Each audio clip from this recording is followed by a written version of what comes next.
The phone vibrated against my thigh, a message notification lighting up the screen. Another work crisis, probably. I shifted on the hospital chair, careful not to wake Mom, who'd finally drifted off after her physical therapy session. The message preview showed an unknown number, and beneath it, an image thumbnail that made my stomach drop. I opened it. The photo showed Mark, my husband of 23 years, with his arm wrapped around Jessica Chen's waist. They were at what looked like a hotel bar, her head tilted back in laughter, his lips pressed against her neck. The timestamp read 9:47 p.m. last night, when he told me he was working late on the River Heights development project. My name is Cecilia, and until this moment, I thought I knew what betrayal felt like. You deserve to know. He's planning to leave you for her. The message beneath the photo was stark, unsigned.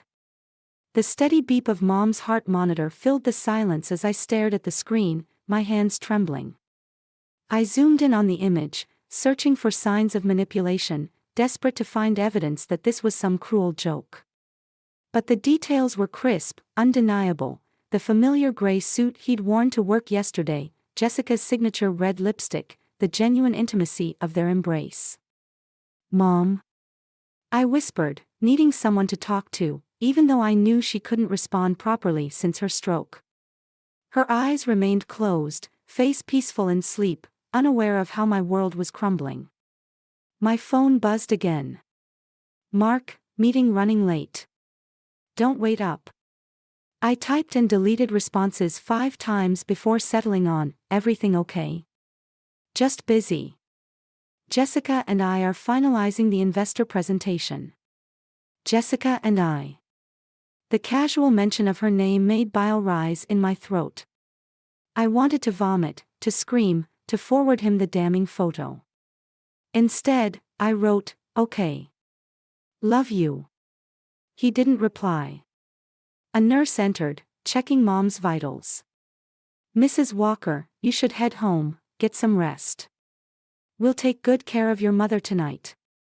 I nodded, gathering my things on autopilot. The drive home was a blur of street lights and racing thoughts. 23 years of marriage.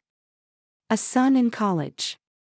A life built together, brick by brick. And now this. The house was dark when I arrived.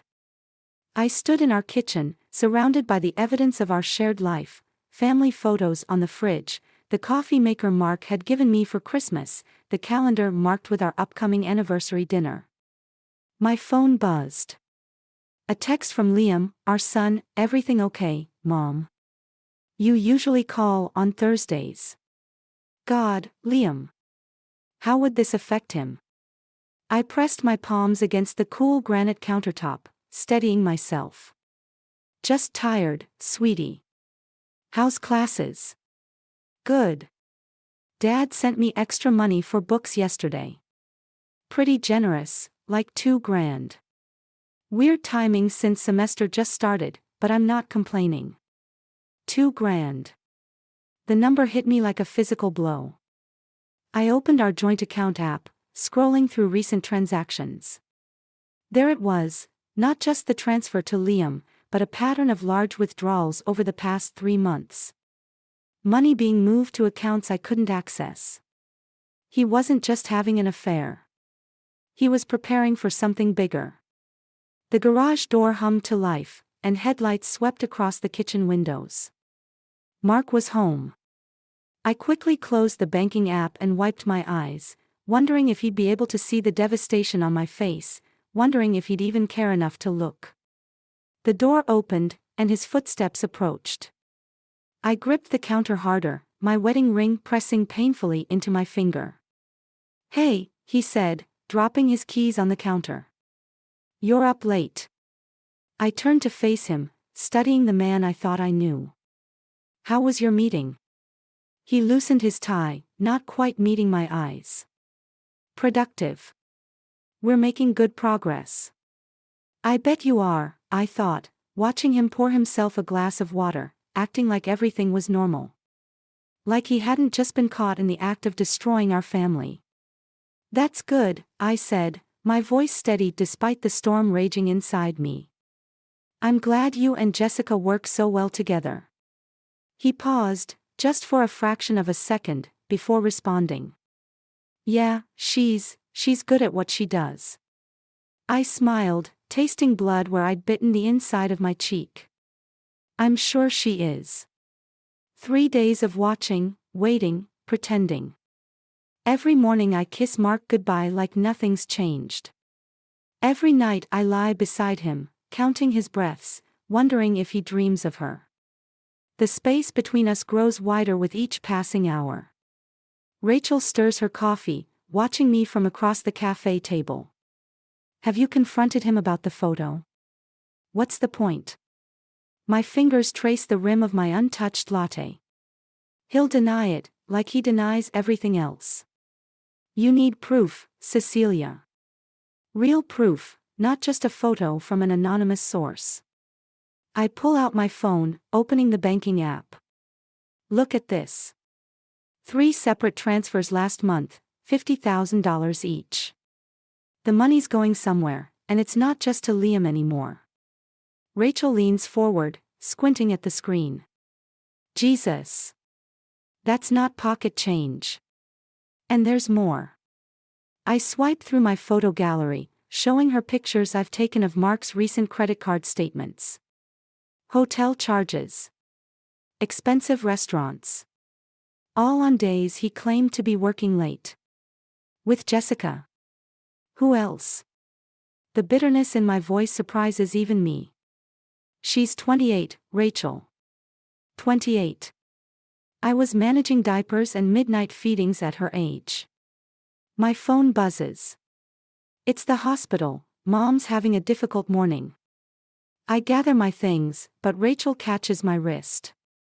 Don't do anything rash. Let me help you figure this out.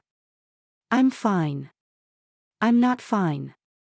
Nothing is fine. At the hospital, I find Mom agitated, trying to speak but producing only frustrated sounds. The nurse explains she's been like this all morning. I sit beside her, holding her hand, wishing she could tell me what to do like she used to. My phone chimes with a text from Mark, working from home today. Important calls. I respond with a simple, okay, while opening the tracking app one installed on his phone last night. The blue dot shows him at the Meridian Hotel downtown. Working from home indeed. The nurse touches my shoulder. Mrs. Walker, your mother's trying to say something. Mom's eyes are focused on me, really seeing me for the first time in days. She manages 2 clear words, not right. What's not right, Mom? She gestures weakly at my face, at my phone, at everything. Him, not right. My throat tightens. Even in her condition, she knows. She sees. Another text arrives, this time from Liam. Mom, what's going on? Dad's acting weird. He asked me not to mention the money he sent to you. I stare at the message, my hands shaking. Mark is covering his tracks, using our son as a shield. The rage that's been building inside me threatens to explode. I'll be right back, Mom. I step into the hallway, dialing Liam's number. Hey, sweetie. Mom, are you and Dad okay? Everything's fine. The lie tastes like ash. Why do you ask? He called me this morning, asking weird questions about our conversations. About money. He seemed nervous. I press my forehead against the cool hospital wall. Liam, I need you to trust me right now. Don't tell your father anything else about our conversations, okay? A long pause. Mom, you're scaring me. I know, baby. I'm scared too. After hanging up, I check the tracking app again. Mark's dot is moving, heading toward his office. I open my laptop, logging into his email account using the password I discovered last night. New messages pop up, dozens between him and Jessica, each one more intimate than the last. The latest email makes my blood run cold, everything's arranged. The papers will be ready next week. She won't see it coming. Papers. He's planning to blindside me with divorce papers while he's been systematically draining our accounts. Mom's monitor starts beeping rapidly. Nurses rush in as she becomes more agitated, trying to speak, trying to warn me about something I already know. I stand in the doorway, watching them calm her down, feeling a strange sense of clarity wash over me. Mark thinks I won't see it coming. He thinks I'm still the trusting wife, the devoted mother, the dutiful daughter. He's about to learn how wrong he is. I pull out my phone and text Rachel, "You're right. I need proof. And I know exactly how to get it." The bank statement trembles in my hands as I sit in my parked car outside Mark's office building. $200,000, transferred yesterday to an account I've never seen before. Not just draining our savings anymore, he's mortgaged the house. My house. The home where I raised our son. My phone rings. It's Sandra from accounting at Mark's company, returning my call. "I shouldn't be telling you this," she whispers, "but Jessica's been promoted to partner. The paperwork went through last week. Mark pushed it through personally." "Partner?" My voice sounds distant, hollow. "She's been there less than a year. There's more. They're launching a new development project together. Just the two of them. The budget is..." She pauses. "It's substantial." The pieces click together. Our money, his secret account, Jessica's sudden promotion. They're not just having an affair, they're building their future with my past. I end the call and check the tracking app. Mark's dot shows him in the conference room. Perfect. I grab my laptop bag and head inside, nodding to the security guard who's known me for years. "Mrs. Walker. Haven't seen you in ages. Just bringing Mark some documents he forgot." The elevator rides feels endless. My heart pounds as I approach his office, but his assistant's desk is empty, lunch break. I slip inside, plug a small device into his computer, and wait the excruciating 30 seconds while it copies his hard drive. Voices in the hallway. I recognize Jessica's laugh. "The divorce papers are ready," Mark says. "Once they're filed." I duck into his private bathroom, leaving the door cracked. They enter his office. She suspects nothing. Jessica's voice drips with satisfaction. She's too busy with her mother to notice anything. By the time she figures it out, everything will be in place. And Liam? He'll understand eventually. Kids are resilient. I bite my knuckles to keep from screaming. Through the crack, I watch Jessica perch on Mark's desk, her skirt riding up as she crosses her legs. "We should celebrate," she purrs. "The Meridian, tonight?" "Can't. Cecilia's mother has some medical thing. I have to make an appearance." "You won't have to keep up appearances much longer." Their kiss makes me gag. When they finally leave, I retrieve my device with shaking hands. At home, I pore through the copied files. Emails, contracts, bank statements, the evidence of their betrayal laid bare in pixels and PDFs. They've been planning this for months. The new development project is their escape route, funded partly with my money. My phone buzzes. The hospital. "Mrs. Walker, your mother's had another episode. She's asking for you." I find Mom agitated again, but her eyes are clear when I enter. She grabs my hand with surprising strength. "The picture," she manages to say. "In my room." "What picture, Mom?" She becomes frustrated, gesturing wildly. "A nurse helps me understand, she wants me to check her house." I drive there, using my key to enter the silent home. In her bedroom, I find what she meant, a photo album I've never seen before, hidden in her closet. Inside are pictures of my father, who left us when I was young. But these aren't family photos, they're surveillance shots. Bank statements. Hotel receipts. Mom had hired a private investigator to track him. She'd gathered evidence, built a case, and then used it to secure our future in the divorce. She never told me. Never let on how calculated her response had been. My phone chimes with a text from Mark, working late again. Don't wait up. I closed the album, understanding flooding through me.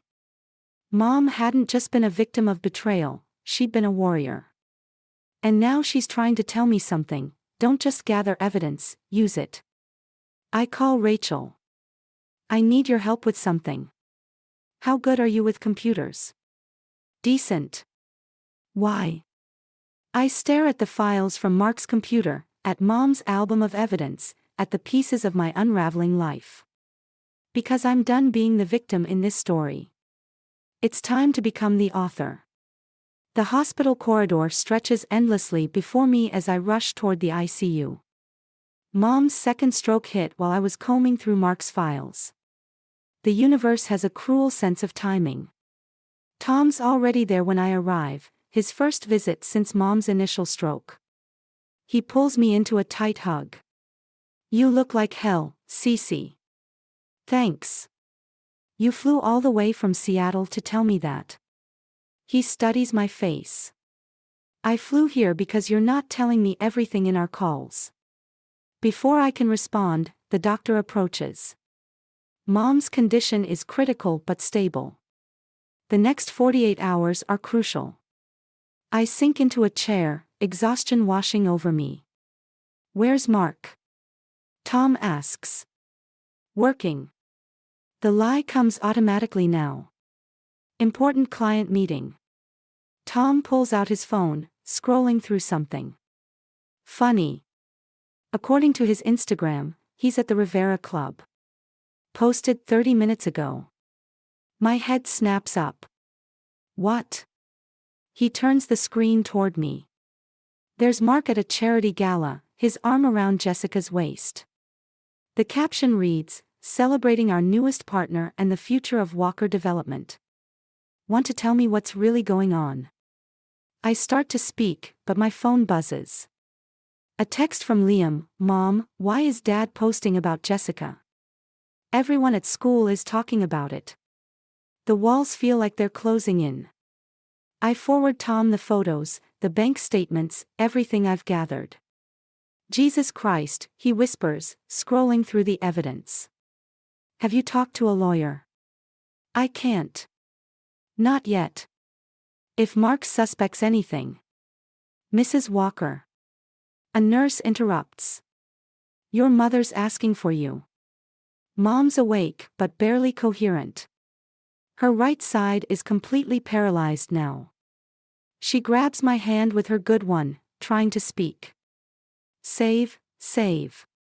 Save what, Mom? She points weakly at her bedside table where her purse sits. I open it, finding a safety deposit box key I've never seen before. Important, she manages to say before drifting off again. Tom appears in the doorway. Cece, there's something else you need to see. In the waiting room, he pulls up property records on his laptop. The mortgage documents I found weren't just for our house. Mark has leveraged every property we own, including Mom's house, which he somehow gained control of through a power of attorney I never signed. He's stealing everything, I whisper. Even Mom's home. Not everything. Tom points to the safety deposit box key. Mom was always 3 steps ahead of everyone. Remember how she handled Dad? I think of the photo album, of her meticulous evidence gathering. The bank closes in an hour. Go. I'll stay with her. At the bank, the safety deposit box reveals another layer of Mom's foresight. Documents proving the power of attorney was forged. Offshore account numbers. A letter detailing how she transferred her most valuable assets into a trust for me and Liam years ago, a trust Mark can't touch. My phone buzzes with an email from Mark, working late again. Don't wait up. I check the tracking app. He's at the Meridian Hotel. Again. Tom calls. Mom's awake. She's more lucid, but... He pauses. She's asking for a lawyer. Says there's something you need to know about Mark's company. What about it? She keeps mentioning proof and fraud. Cece, I think she knows something big. I stare at the trust documents, at the hotel location on my phone, at the Instagram post that's still burning in my mind. Mark thinks he's won. He thinks he's taken everything. But Mom knew. She knew and she prepared.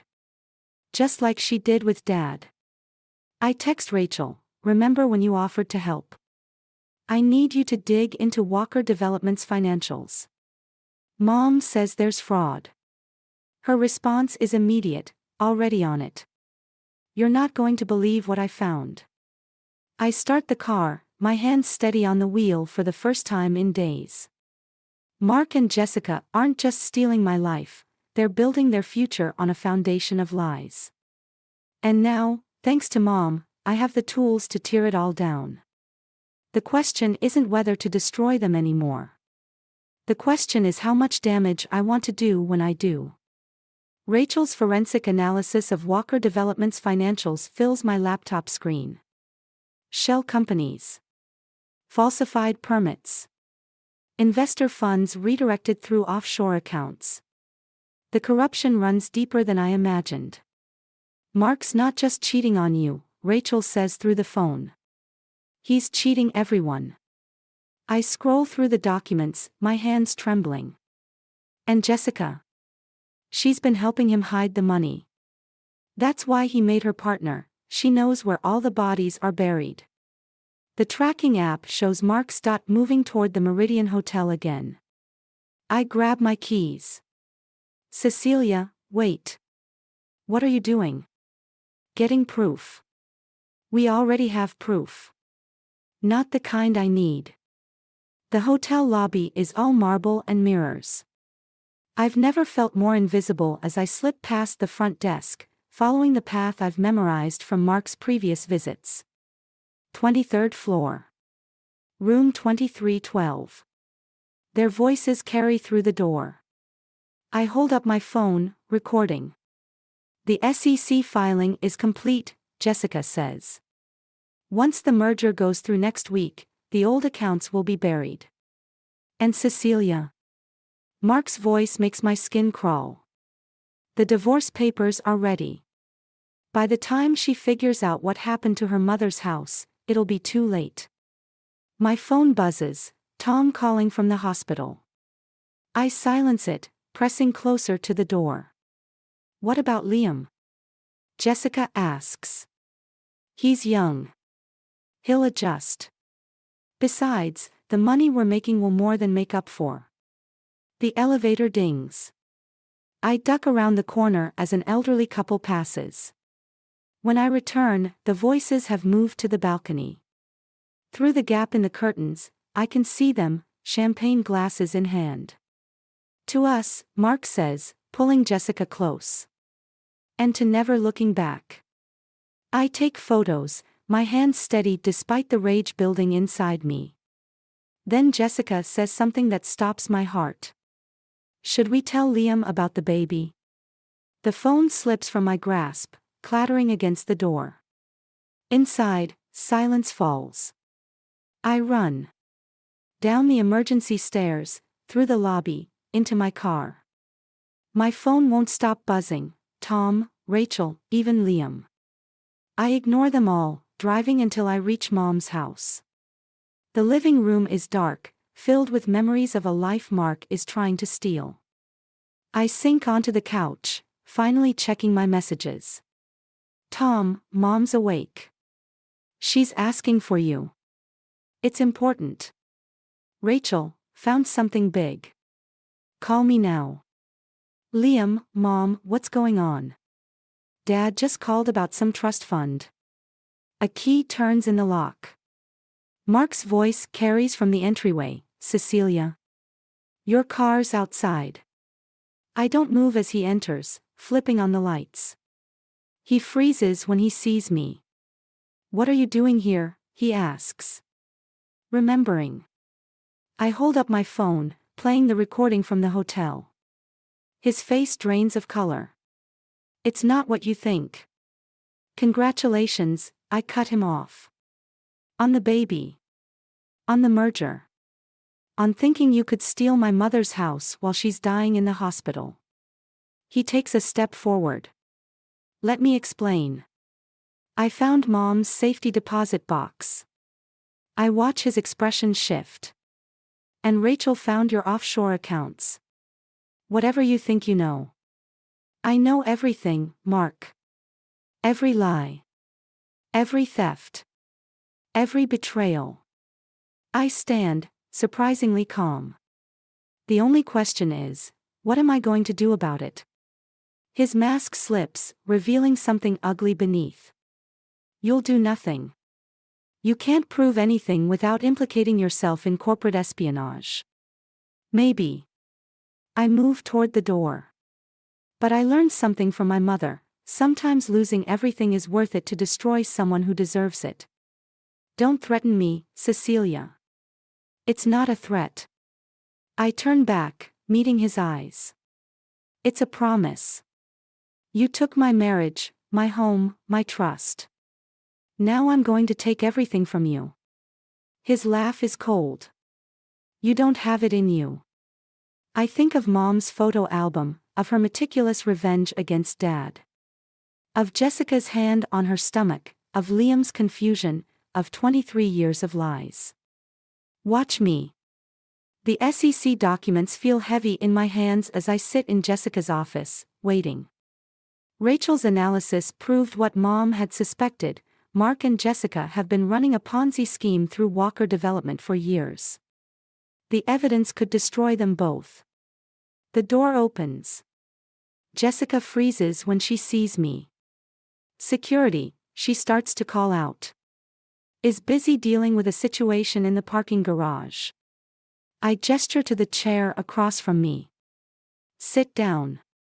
She remains standing, one hand protectively over her stomach. "How did you get in here?" "The same way I got into your email. Your offshore accounts. Your little love nest at the Meridian." I spread the documents across her desk. "You've been busy. Whatever you think you know." "I know everything." I tap the top document. "Including what really happened to the River Heights investor funds." Her composure cracks. "Mark handled those accounts. And you helped him hide the money. Just like you helped him try to steal my mother's house while she was dying." "That's not." She stops, studying my face. "What do you want?" "Originally, revenge. But now." I stand, moving closer. "Now I want justice." "For what?" "Your failed marriage." "That's hardly my fault." "For the families you and Mark defrauded. For my son, whose trust fund you emptied. For my mother, whose house you tried to steal." My phone buzzes, Tom calling from the hospital again. I ignore it. "You're bluffing," Jessica says. "You can't prove anything without implicating yourself." "Maybe. But I've already sent copies to the SEC, the FBI, and every major news outlet in the city." I check my watch. "They should be arriving right about." Her computer chimes with incoming emails. Her face pales as she reads. "You're going to destroy everything," she whispers. "No. You and Mark did that yourselves." The office door bursts open. Mark storms in, face contorted with rage. "What have you done?" "What you taught me to do." I hold up my phone, showing the trending news alert about Walker Development's fraudulent activities. "I learned from the best." "You stupid bitch." He grabs my arm. "Do you have any idea what you've cost us?" "Mark, stop." Jessica steps forward, but he shoves her back. "Everything we built." "You built nothing," I snap. "You stole." You lied. You. The slap catches me off guard, sending me stumbling into the desk. Papers scatter across the floor. Security. Jessica screams. My phone buzzes again. Tom. This time I answer. Mom's crashing, he says. You need to get here now. The world stops. Mark is still yelling, Jessica is crying, security is rushing in, but all I can hear is the monitor beeping in Mom's hospital room. I'm on my way, I whisper. You're not going anywhere. Mark blocks the door. Not until you fix this. I look at him, really look at him, and feel nothing but pity. You still don't get it, do you? There's nothing left to fix. I'll destroy you, he threatens. You already tried. I push past him. But Mom taught me something important. Sometimes you have to burn everything down to build something better. In the elevator, my phone lights up with notifications. The story is breaking everywhere. Mark and Jessica's faces splashed across news sites. Their empire crumbling in real time. But none of it matters now. Mom is dying, and I might not make it in time. All my carefully laid plans, all my righteous revenge, and I might miss the moment that matters most. The hospital parking lot is a blur. I run through corridors, past nurses and visitors, my heart pounding. Tom meets me outside Mom's room, his face grim. She was asking for you. Is she? She's waiting. I enter the room, taking Mom's hand. Her eyes flutter open. Did you? She struggles to speak. Did you get them? Yes, Mom. Just like you taught me. She squeezes my hand weakly. Good girl. The monitor starts beeping faster as Mom's eyes close again. I've won everything, and I'm about to lose what matters most. Sometimes revenge costs more than we're willing to pay. The Walker Development Annual Investor Gala fills the hotel ballroom with diamonds and designer suits. I adjust my black dress, feeling the USB drive press against my ribs from its hidden pocket.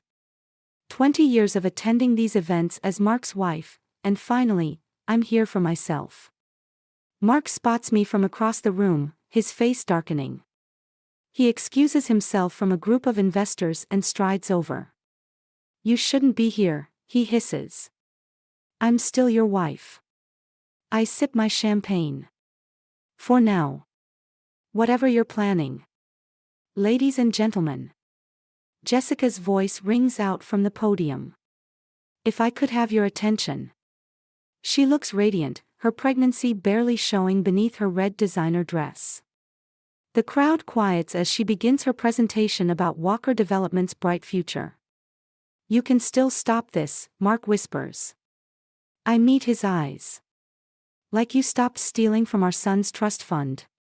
His fingers dig into my arm. Think about Liam. I am thinking about Liam. And Mom. And every investor you've defrauded. Jessica's voice carries across the room, and now, I'm excited to announce our newest development project. The screens behind her flicker. Instead of architectural renderings, email exchanges between her and Mark appear. Bank statements. Hotel receipts. Photos from the Meridian. Jessica falters. There seems to be a technical. More documents flash across the screens. Proof of the Ponzi scheme. Forged signatures. Offshore accounts. The room erupts in murmurs. Investors pull out phones, taking pictures of the evidence. You bitch, Mark snarls, reaching for me. Tom steps between us. Touch her and I call the police right now. They're already on their way, Rachel adds, appearing at my side. Jessica abandons the podium, rushing toward us. Mark, they know everything. Not quite everything. I turn to address the shocked crowd. Did you know they're having a baby? Paid for with your investment funds, of course. Shut up. Mark lunges forward. Several investors block his path. Someone shouts about calling their lawyer. It's over, Mark. I remove his hand from my arm. The SEC has everything. The FBI is investigating. Your empire is finished. You've destroyed our family, he spits. No. My voice carries across the suddenly silent room. You did that when you chose her over us. When you stole from our son. When you tried to take my mother's house while she was dying. Mrs. Walker. A man in a dark suit approaches, flanked by others. FBI. We need to speak with your husband. Mark's face contorts. You think you've won. You've got nothing without me. You're nothing. That's where you're wrong. I step closer, my voice low. I'm my mother's daughter. And she taught me how to survive men like you. Jessica starts crying as agents lead them away. The ballroom dissolves into chaos, investors demanding answers, reporters arriving, cameras flashing. My phone buzzes. The hospital. Mom's awake, Tom says, reading the message. She's asking for you. I nod, suddenly exhausted. Let's go. Cecilia. Mark calls out as they lead him past. Please. We can fix this. I turn back one last time. No, Mark. We can't. But I can fix what you broke. Starting with our family. Rachel squeezes my hand. Need company at the hospital? No. I straighten my shoulders, feeling lighter than I have in months. I need to tell Mom that her daughter finally learned her lesson. Which is? I watch Mark and Jessica being escorted out, their perfect future crumbling around them. That sometimes the best revenge isn't about destroying someone else. It's about saving yourself. The night air is cool as we leave the hotel. Behind us, Mark's carefully constructed lies collapse like a house of cards. Ahead, Mom waits in her hospital room, proud and fierce even in her weakness. I learned from the best, after all. And now it's time to rebuild what's left of our family, stronger than before. Sometimes you have to burn everything down to see what survives the flames. The morning newspaper sits unopened on Mom's hospital tray. Walker Development CEO arrested, screams from the headline, but she's more interested in watching me pack her things. Home, she says firmly, her speech still halting but improving daily. Are you sure? The doctor said. Home.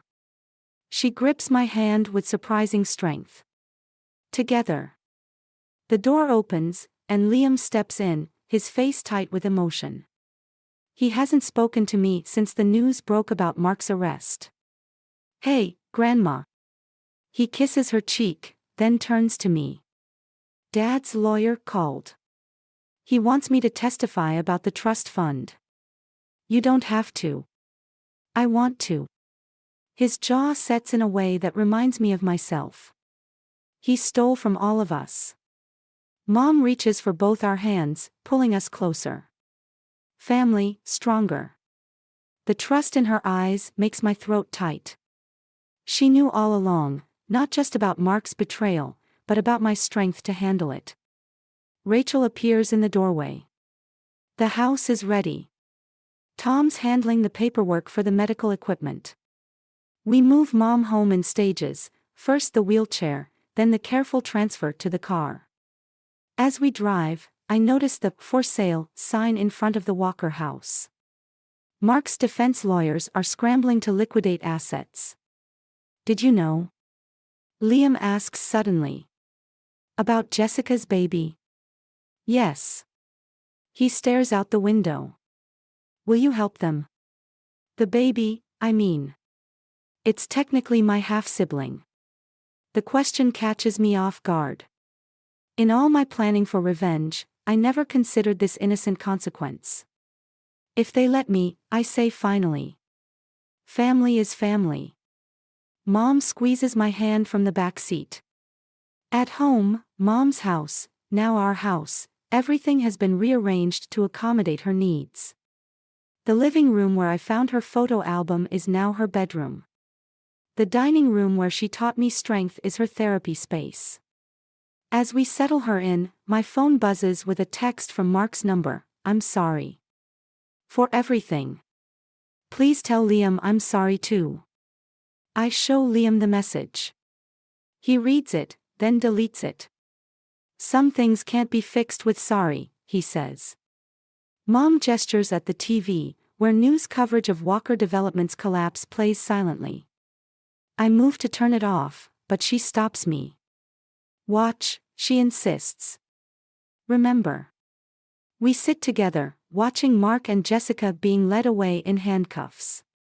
The reporters talk about millions in stolen funds, years of fraud, lives destroyed by greed. You did the right thing, Rachel says from the doorway. Even if it doesn't feel like it sometimes. Mom points at the screen, then at me. Like mother, like daughter. What do you mean? She mimes taking pictures, referring to her own evidence gathering years ago. Then she makes a sweeping gesture at our newly arranged home, at Liam, at our rebuilt family. Not just revenge, she manages. Justice, and after. I understand suddenly.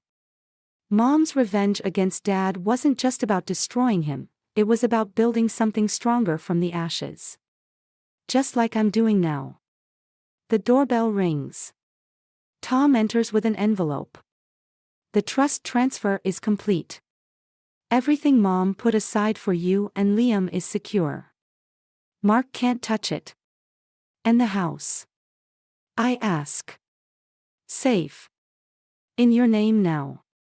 Mom nods approvingly, then gestures for her photo album. I retrieve it, and she opens to the last page. There's a new photo there, one I didn't place. It shows me at the investor gala, standing tall as Mark is led away. How did you? Rachel, Mom says, smiling. I look at Rachel, who shrugs. She asked me to take it. Said something about completing the story. Mom pats the album. Your story, not finished. No, I agree, watching Liam help adjust her pillows, seeing Tom and Rachel move around our reclaimed home like guardians. But the next chapter will be better. She closes the album with finality. Together. The evening light filters through the windows, casting long shadows across our new beginning. Outside, the world is still dealing with the aftermath of Mark's betrayal. But in here, surrounded by the family I protected and the strength I inherited, I finally understand. Sometimes the greatest victory isn't in the revenge itself, but in what you choose to build from its ashes.